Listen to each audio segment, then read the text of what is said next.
பிரியமானவர்களே, இன்றைக்கு நம்ம வேதாகமத்திலிருந்து ஒரு சிறு தகவலை தெரிந்து கொள்ளலாம். அதாவது சங்கீதம் புத்தகத்தில் ஆரோகண சங்கீதம் அப்படின்னு சொல்லிட்டு சில சங்கீதங்கள் இருக்குது. அது கிட்டத்தட்ட 15 சங்கீதங்கள் இருக்குது.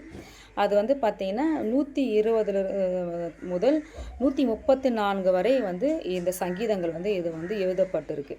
அதில் தாவீது 4 சங்கீதங்கள் எழுதியிருக்காரு. சாலமோன் ஒரு சங்கீதம் எழுதியிருக்காரு. மிச்ச 10 சங்கீதங்கள் அந்த ஆசிரியர் யார் அப்படின்னு சொல்லிட்டு நமக்கு தெரியல.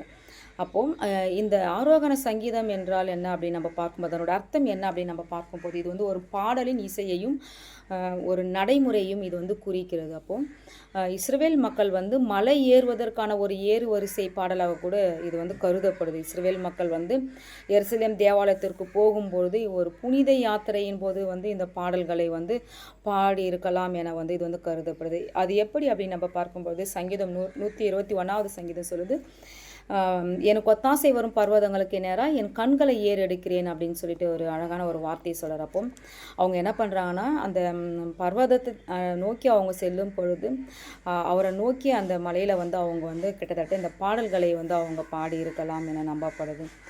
அப்போது அவங்க இஸ்ரவேல் ஜனங்கள் ஒரு பண்டிகை கொண்டாடுவதற்காக மலையில் ஏறி செல்லும்போது இந்த பாடல்களை கண்டிப்பாக பாடி இருக்கக்கூடும் என்று நம்பப்படுகிறது. சாலமோன் இந்த பாடல் எப்போ பாடியிருப்பார் அப்படின்னு பார்த்தீங்கன்னா 127வது சங்கீதம் அழகாக சொல்லியிருக்கு பாருங்கள். அவர் நம்முடைய தேவனுடைய ஆலயத்தை கட்டுவதற்கு முன்பாக கூட இந்த பாடலை அவர் பாடியிருக்கலாம். அதாவது கர்த்தர் வீட்டை கட்டாராகில் அதை கட்டுகிறவர்கள் பிரயாசம் விருதா அப்படின்னு சொல்லிட்டு அவர் என்ன பண்ணியிருக்காருன்னா, இந்த சங்கீதம் நம்ம படிக்கும்போது நம்ம இதை தெரிஞ்சுக்கலாம். அப்போது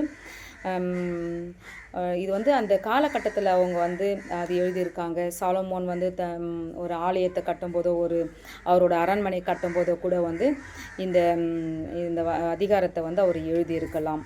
இன்னும் பல தகவல்களை கூட நாம் தெரிந்து கொள்ளலாம். தேவன் தாமே இந்த வார்த்தைகளை கூட ஆசீர்வதிப்பாராக. ஆமேன்.